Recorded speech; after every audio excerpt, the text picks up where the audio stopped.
इंसान का जीवन कितना अजीब है। जब हम सफल होते हैं, हर चीज़ हमारे अनुकूल होती है, तब हम यदि श्रेय देने का अवसर आता है तो हम सब कुछ श्रेय स्वयं को देना चाहते हैं और स्वयं ये मान लेते हैं, दूसरों को भी ये बार बार स्मरण दिलाते हैं कि यदि हम जीवन में सफल हैं तो हम यानी हमारे को उस सब का श्रेय है। और इसके विपरीत यदि कभी परिस्थिति प्रतिकूल है, असफलता आपके जीवन में आ रही है और स्थिति परिस्थितियां आपके लिए संघर्षपूर्ण है, तो फिर हम वो रास्ते तलाशते हैं कि कैसे हम किसी दूसरे को दोष दे सकें।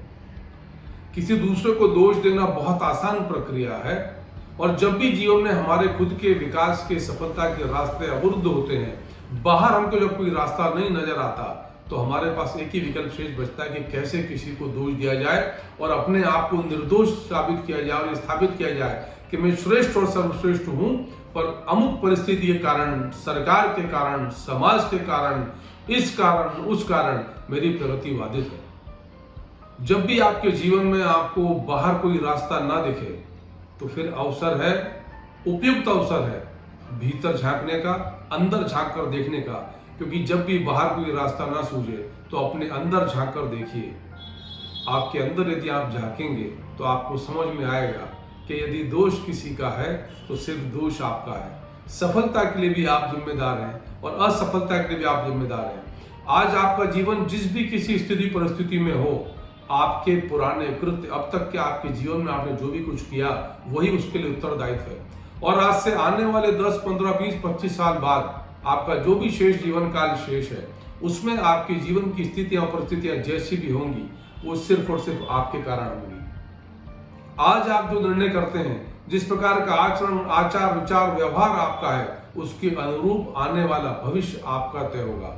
आपकी आर्थिक स्थिति, आपकी सामाजिक स्थिति, आपकी पारिवारिक स्थिति, सब कुछ इस बात पर निर्भर है कि आज आप कैसा व्यवहार कर रहे हैं, आपका आचरण, आपकी सोच, आपकी मानसिकता क्या है। और इसीलिए फिर आग्रह कर रहा हूं कि जब कभी भी आपको बाहर कोई सफलता का रास्ता ना सूझे, वो इसका स्पष्ट संकेत है कि अपने भीतर झांक कर देखिए, अंदर झांकिए, आत्मावलोकन करिए, आत्मविश्लेषण करिए और कोशिश करिए कि चीजों को आप कैसे व्यवस्थित कर सकते हैं।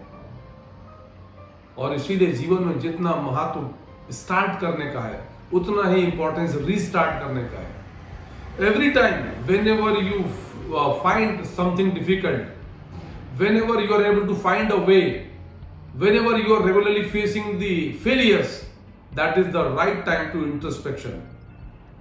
You have to introspect yourself. अपने आप का अवलोकन करने की आपको आवश्यकता है। अंदर झांक कर देखिए आपके और देखिए कि सफलता के जो बुनियादी सिद्धांत है, उन पर आप काम कर पा रहे हैं कि नहीं काम कर पा रहे। सफलता का सबसे बड़ा बुनियादी सिद्धांत अनुशासन, daily discipline is very important. आप उस पर काम कर पा रहे कि नहीं काम कर पा रहे।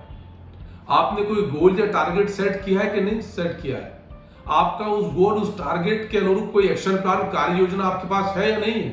क्योंकि जब तक आपका लक्ष्य नहीं होगा, तब तक आप कार्य नहीं कर पाएंगे, क्योंकि आपके पास एक कार्य योजना नहीं होगी। यदि लक्ष्य है तो फिर कार्य योजना अति आवश्यक है और कार्य योजना के सफल संचालन के लिए, ठीक से अमल में लाने के लिए प्रतिदिन के अनुशासन की आवश्यकता है और इसके लिए आपको अभ्यास करना पड़ेगा।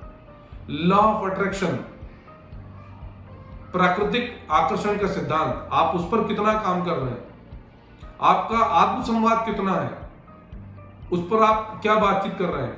आपका 24 घंटे का जो आत्मसंवाद होता है, उस आत्मसंवाद में कितना स्थान आपके सकारात्मक शब्दों को है, आपकी सेल्फ अफर्मेशन कितनी स्ट्रांग और कितनी पॉजिटिव है, ये सब डिपेंड करता है। और यही सब सफलता की शाश्वत और विज्ञान सम्मत प्रक्रिया है। You have to understand the process and procedure. Process ये सारी चीजें हैं और प्रोसीजर वो जो आपको करना है। So never ever blame anybody else for your failure. You are the only person who is responsible for everything. That's why it is time to restart. What is time to restart? Whenever you are facing failures. जब आप असफलता का अनुभव कर रहे हैं, वही सही समय रीस्टार्ट करने का। और आपको आपके हिस्से का काम सिर्फ आपको ही करना पड़ेगा, कोई और आपके हिस्से का काम नहीं कर पाएगा। Nobody can restart you. You have to restart yourself. और रीस्टार्ट करने के लिए आपको इस सारी चीजों को रीशेप करना पड़ेगा, रिस्ट्रक्चर करना पड़ेगा। और आपने जितना फास्ट चीजों को रीशेप किया है, रिस्ट्रक्चर किया है, उतनी ही फास्ट आपकी ग्रोथ और प्रोग्रेस होगी। आप ग्रो भी करेंगे और गेन भी करेंगे, प्रोवाइडेड कि आप एक प्रॉपर ट्रैक के ऊपर हैं, प्रॉपर रास्ते के ऊपर हैं। आप जब जब कभी भी सफलता की पथ से आपका विचलन हो, डिरेल्ड हो आप सक्सेस के ट्रैक से, तो वो अवसर है रीस्टार्ट करने का। और उतना ही आसान है रीस्टार्ट करना जितना बोलना। विश्वास करिए, उतना ही सरल है। पर कठिनाई क्या है कि हम इस बात पर विश्वास नहीं करते कि it is very easy to restart. It is as easy as to start something new. पहला कदम लेना पड़ेगा आपको, शुरुआत करनी पड़ेगी, नई शुरुआत करनी पड़ेगी, नए उत्साह के साथ, नए जोश के साथ, नई उमंग के साथ। और ये सब मिलेगा आपको आत्मविश्लेषण से, आत्मावलोकन से। आपका सेल्फ असेसमेंट जितना स्ट्रांग होगा, आपकी रीस्टार्ट उतनी स्ट्रांग होगी। और आपकी रीस्टार्ट जितनी स्ट्रांग होगी, आपकी सक्सेस की जर्नी उतनी स्ट्रांग होगी।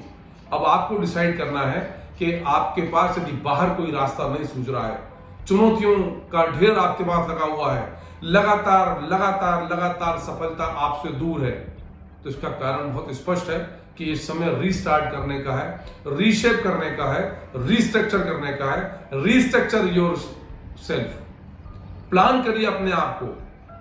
ब्लेम करना, विक्टिम थिंकिंग, निराशा में जाना, दोष देना, इन सबको छोड़ना पड़ेगा और पुनः जीवन का एक नया अध्याय प्रारंभ करना पड़ेगा, ताकि आप सफलता की एक नई इबारत लिख सकें। और यही विज्ञान सम्मत सिद्धांत है। जो भी लोग दुनिया में सफल हुए, उनकी सफलता का कारण यही है कि स्टार्ट और रीस्टार्ट उनके कंटिन्यूअसली चलते रहते हैं। सक्सेस के जो इंग्रेडिएंट्स हैं उनको वो फॉलो करते हैं, प्रोसेस और प्रोसीजर सक्सेस की अडॉप्ट करते हैं और बड़ी बड़ी सफलता हासिल करते हैं।